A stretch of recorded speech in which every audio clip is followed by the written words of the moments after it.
Good evening. Prime Minister Mark Carney and the country's premiers sitting down together today to look at ways to reshape the country's economy in response to economic threats from the United States.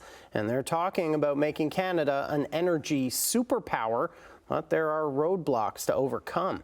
Al Sweeney is following the story for us and joins us live in studio tonight with all the details. Al. Matt, as the meeting began today in Saskatoon, there was lots of talk about so-called nation-building projects that would energize the Canadian economy, particularly oil pipelines.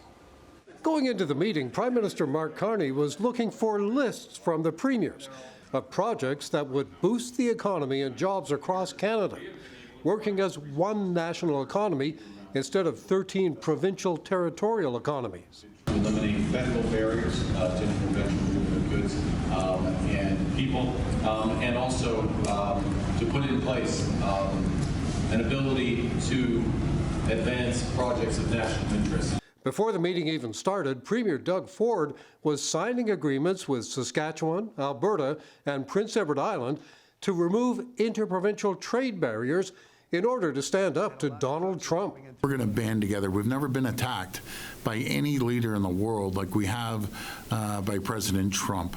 And make no mistake about it, he is out to take every single job off every single Canadian if he had a choice. Yet one more way that we are able to stand strong for our provinces. But at the same time, the First Ministers faced the long-standing issue of Alberta's demand for pipelines to ship its oil and gas to markets. There seems to be an appetite to talk about getting pipelines built.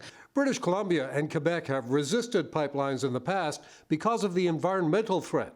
They're still not saying yes, despite Alberta's premier saying that leaves trillions of dollars worth of oil or bitumen and economic benefit for Canada sitting in the ground. Well, you have to understand just how damaged Alberta is by the fact that we didn't get pipelines built. I will tell you that a bitumen pipeline will be by far the greatest benefit to all of Canada.